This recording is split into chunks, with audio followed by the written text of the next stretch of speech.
everybody, and welcome to another episode of Cruising Israel. I'm your host, Natalie. And I'm Max. We have a really special show for you guys this week. I figured we'd start out the week by going to visit the Yemenite Quarter here in Tel Aviv. Ah, that's a fun place. Lots of cool stuff going on there to do. Honestly, that's one of my favorite neighborhoods in Tel Aviv.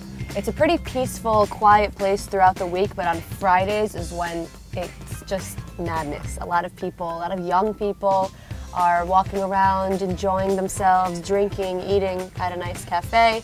But there is a lot of history to it, and we're gonna find out all about it. Cool. You gonna go there now? Are you hungry, Max? Because we're about to eat a lot. Let's do it. Let's do it.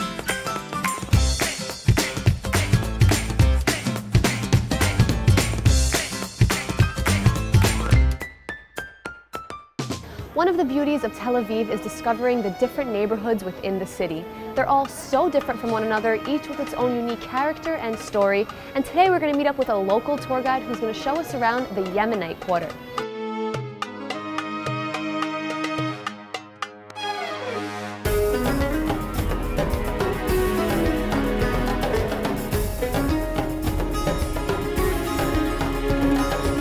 Now, I live in Tel Aviv for quite a few years now, and the Kerem HaTemanim, which is the Yemenite Quarter, I found that it's a place where you could find the most authentic spices and Yemenite foods, and the market is here. But there's also a lot more to it, right?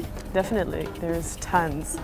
Basically, what we're going to see and meet are people, their stories, houses, the connection between all of that, and a little bit of this super eclectic, colorful mix, which is what the Yemenite Quarter, Kerem HaTemanim, is today. The Yemenite Quarter, which was founded over a century ago by Yemenite immigrants, is rich with history and authenticity. While walking around, you'll find a large selection of timeless small restaurants making home-style food still run by an older generation, as well as store owners selling authentic Yemenite goods. אני כמעט 35 שנה פה, בחנות הזאת. כרם אווירה. פעם היה יותר קשישים, יותר תימנים. היום זה בינלאומי כזה.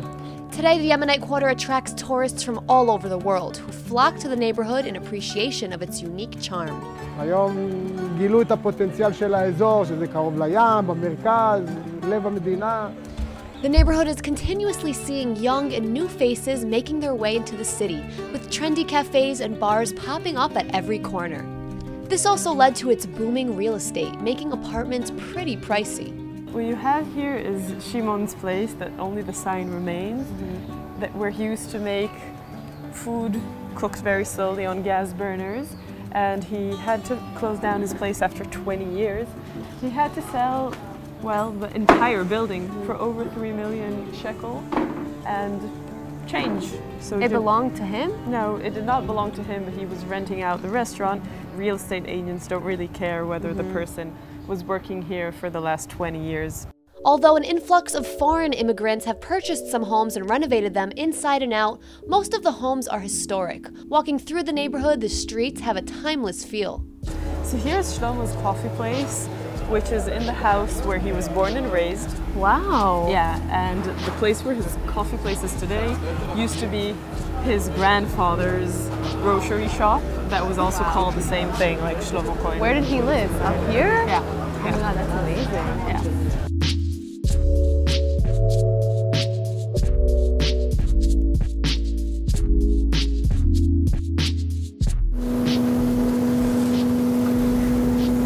I love the smell of the coffee beans.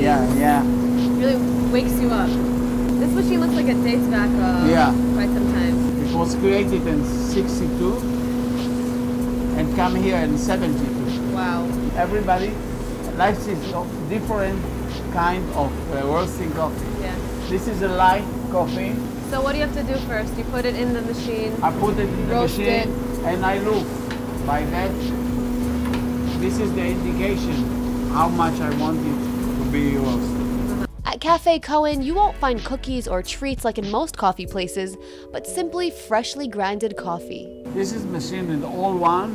Yeah. Come from Germany. It's 58 comes here. What does this machine do? Ground the coffee. Let's see that happening. Yeah. Wow. You see the result? Yeah. It's very smooth.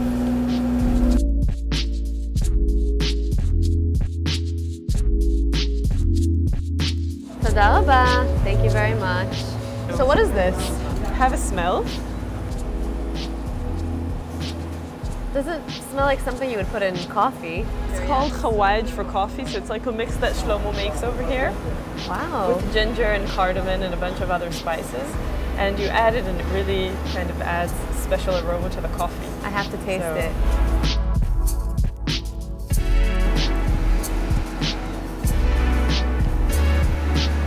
Wow, it's very Feel it? interesting. You said it's called chawaj. Now chawaj is also used for cooking. Because Chawaj means in Yemenite a mix of 7 spices. It means a mix. Okay? So it doesn't matter which spices. So you'd have Chawaj for meat, Chawaj for I see. baking, Chawaj for coffee.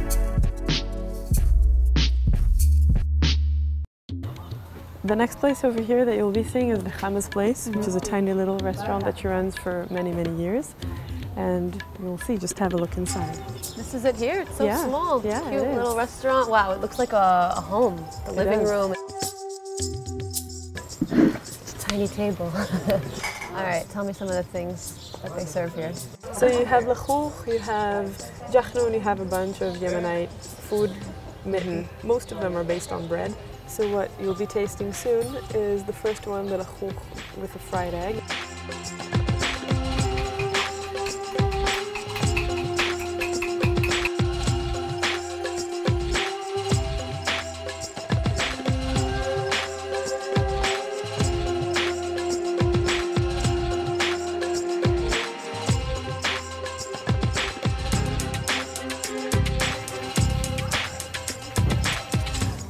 Wow. Wow, Looks fantastic. Wow, this looks great. And now you need to add, do you eat spicy? Yes, I do. Is it traditionally eat eaten with- with fork and knife or As you your wish. hands?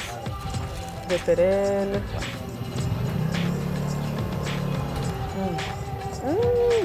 So That's fresh. Muzikad is pancakey texture. The inside is so soft and warm, and the outside is crunchy.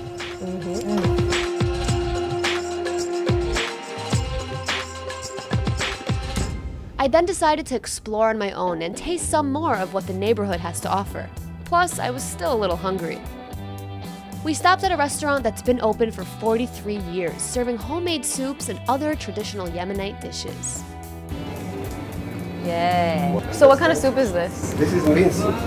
Bean soup? Bean soup, yeah. Wow. Yeah, it's very, it's delicious. When do you start making everything? 6 o'clock 6 in the morning. in the morning, yes. How's the soup? It's good? What is it, the meat soup? I think I'm gonna get that one.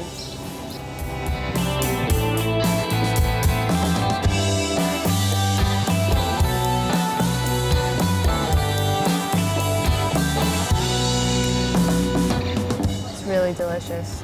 So you were born and raised in the Keren Atamanim? Yeah, most of my life I'm here. My daughter is the 5th generation, and it's a lot of change. Yeah. It used to be a crazy place, but now it's a very nice neighborhood, a cool neighborhood that people like to come and they want to live here, and they pay a lot for 1 room, 2 room, 3 room. Now this is a traditional Yemenite dish, right? Here is a meat soup. I make with parsley, and I put carrots also and potato. The soup usually takes around 2 to 3 hours to cook, getting the meat and veggies soft and tender.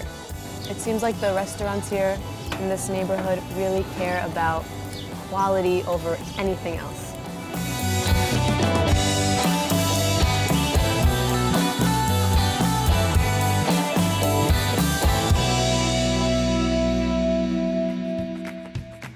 You know, Max, we're spending so much time here in Tel Aviv. Don't get me wrong, I love this place, but every now and then it's nice to leave the city and to really appreciate the nature, That's to see true. the grass and the trees, and there's lots of places like that in Israel, right? Yeah, I mean, there's definitely a lot of urbanite kind of built up places around Tel Aviv, but Yeah. it is nice, and there are parks around here, so I'm guessing you've got something special in mind. This is not just any park that we're headed to right now. It's one of the biggest rehabilitation projects in the world, and you're going to be shocked about how this park looked just 20 years ago. Oh, completely that different. does sound interesting. We're going to check that out now? Yes. Cool, let's do it. Let's do it.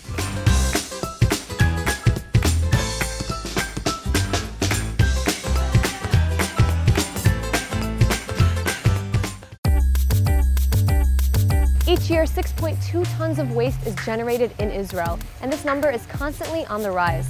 But what if there was a way to utilize this waste into not only something pretty useful, but beautiful and giving back to the environment?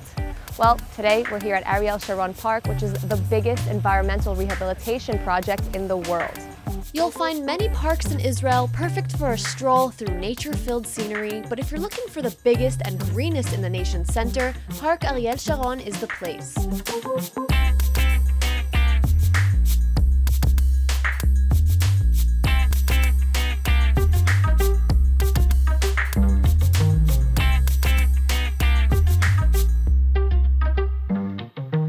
Look, this is the first of the hollyhocks I've seen this year. Wow. Gradually, those purple flowers will spread up there, so the whole thing will be a whole it's beautiful. pillar of purple flowers. How many different wildflowers are here at the park? Wow, dozens of them. Some are naturally seeded by the birds and by the wind, and some we have seeded ourselves. As beautiful as it is now, you'll probably be surprised to see what sight greeted anyone who stood here just a couple of decades ago. This is what it looked like. Wow. If you were standing here 20 years ago. Since 1952, this site served as a giant waste dump, with more and more garbage trucks unloading tons of trash daily. We reached a height of 180 meters, a width of about 400 yards, and the length of about 3/4 of a mile. We're talking methane gas pouring out of the mountain, explosions on the mountain because the gas is flammable. We're talking about pollution seeping through the water into the streams that run alongside the mountain, the smell and the bugs which are reaching all the residents living around here. But if bad smells weren't enough to cause a change, a combination of hungry seagulls circling above the dump and proximity to Israel's main airport did the trick. We had pilots who were flying through flocks of seagulls in order to land their planes. We had seagulls being sucked into engines. Sounds like one big nightmare that needed to be changed. Finally, in 1998, Israeli law banned the mountains of open garbage, instead requiring closed and sealed landfills. Today, the park's 100-acre mountain is covered in a lush carpet of grass, making it easy to forget what's underground. It's crazy to think that right under our feet is all of this massive piles of garbage. It's still all there. The garbage hasn't gone anywhere. How do they prevent it from, smelling? Okay, so the essential project was to cover it over. Literally the whole mountain is covered with silicone plastic sheetings, which seal in the gas, seal in the smell.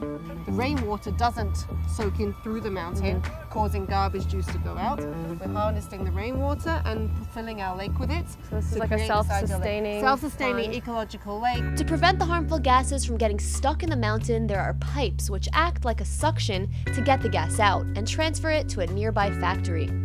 It seems like a lot of thought went into gardening. There's so many different kinds of species of plants and herbs and flowers, right? It's obviously when you're starting a park from scratch, I mean, you've got a blank page. The main focus you're seeing here is our medicinal and perfume herbs, which we planted here because the mountain was smelly and sick. It was ill, it was not healthy, it smelled really bad. So we want now people to come away with like a better impression, a fresh impression. So we planted here, well, this one especially, this is commonly known as za'atar, the Israeli Mediterranean spice. Here you can smell that.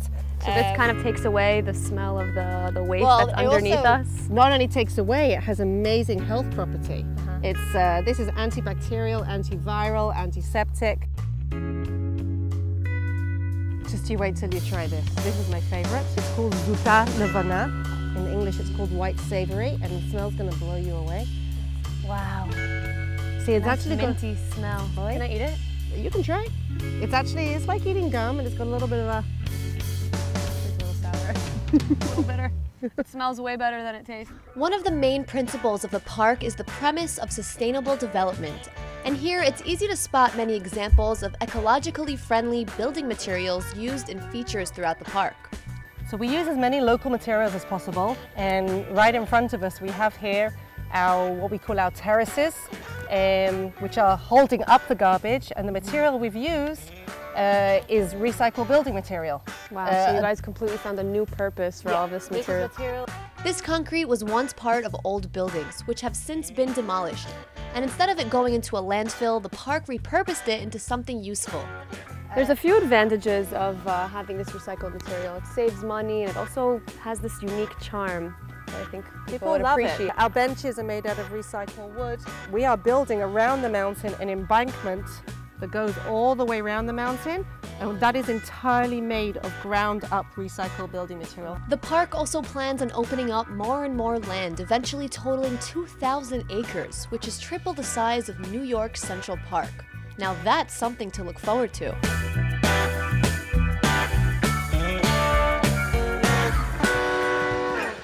Such a cool concept. I really enjoyed walking around there, seeing all the green and the nature. And I really hope other parks get inspired by their ideas. Yeah, it was cool. So such a green park right here in Central Israel. Yeah. Max, we've been filming a lot of different workshops on the show, and for one, I really enjoy them. Learning a new skill, working with your hands, something that I would really never do in any other situation. Right? You got one that you want to try today? Yes, there's one more in Kibbutz Afek, which Okay. is in the northern part of Israel. And it's a one-of-a-kind workshop here in Israel, working with leather. Cool, we're going there now? Yeah, maybe I'll make something cool for you. Wow, all right, let's do it. Let's go.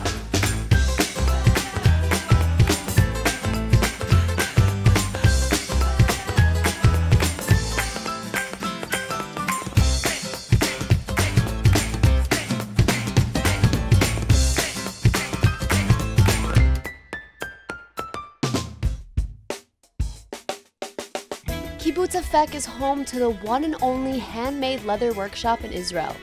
With a wide range of workstation tools and machines, and of course an expert instructor, anyone could become a leather craftsman.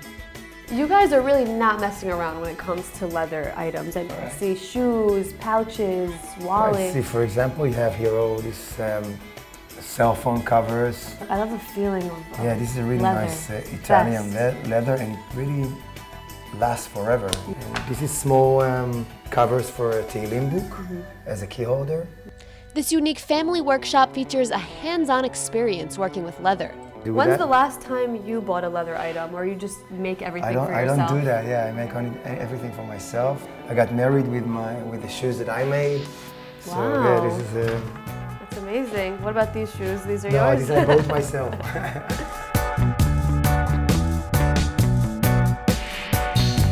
We used a lot of vegetable tan leather, which is completely natural, and it reacts to water. When you put it in water, it gets really soft. This is what they make saddles out of. And then you can really do whatever you want with it.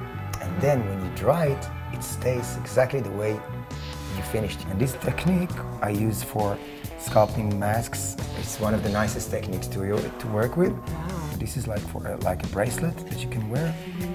So I give it a shape, and it will always get the shape. Like if I take it out, it will always go back to the shape. So now I'm gonna show you all the items that you can choose from for the workshop. It starts from bracelets. You have these hair clippers that you use the stick for. Keychains, necklaces. Heart shape, guitar, Star of David. Amazing. Bookmarks, pouches. If you want to make something like this will be very nice. You can try and make like a small notebook. Also a mirror, it's also nice. 2-pocket wallet, a mask that you can make. It's for the refrigerator, like it's a magnet. As you can see, Eldad was pretty excited to show me all of his crafts, but I figured I'd stick to something simple for my first time. Let's do a pouch. All right, Okay, let's something make a simple. nice... Something like this. I really this like is like this a pouch. door sign. Okay, let's do a pouch. Pouch like this, all right. So now I'm going to show you how to cut with the press. This is nice. Let's take a material. Wow, this is how it comes? Yeah, One this big is how it sheet comes. of leather? Yeah, we can do a lot of things with it. So let's go and cut it. Okay. This is all my molds. So you can see molds that we use for the workshops. The wallet that we're going to make now, this is like the outside. This is like the most important machine here in this place. Ready?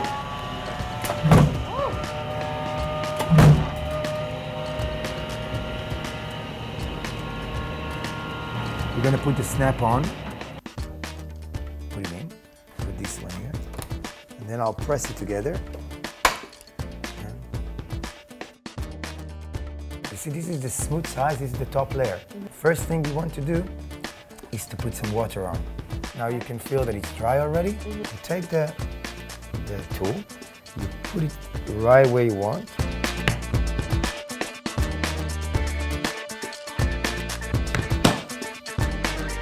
You're really putting the patterns together nicely. And now you can make something you see for like a frame, nice frame.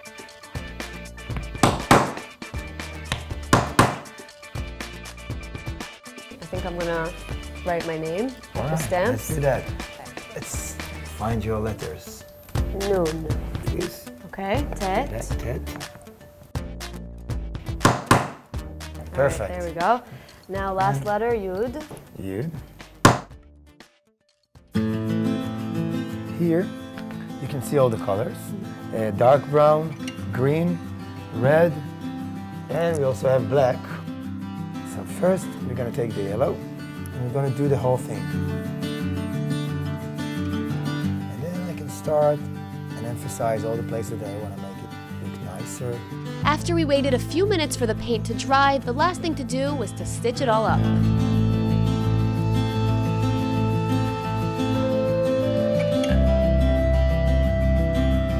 Wow, you're like a real Pocahontas. Yeah.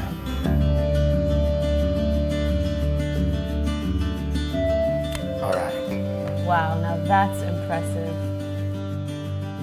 I really love this leather wallet. I mean, there's nothing like making something with your own two hands. You could customize it, make it, you know, sort of your own, and I love that it could last for many years to come.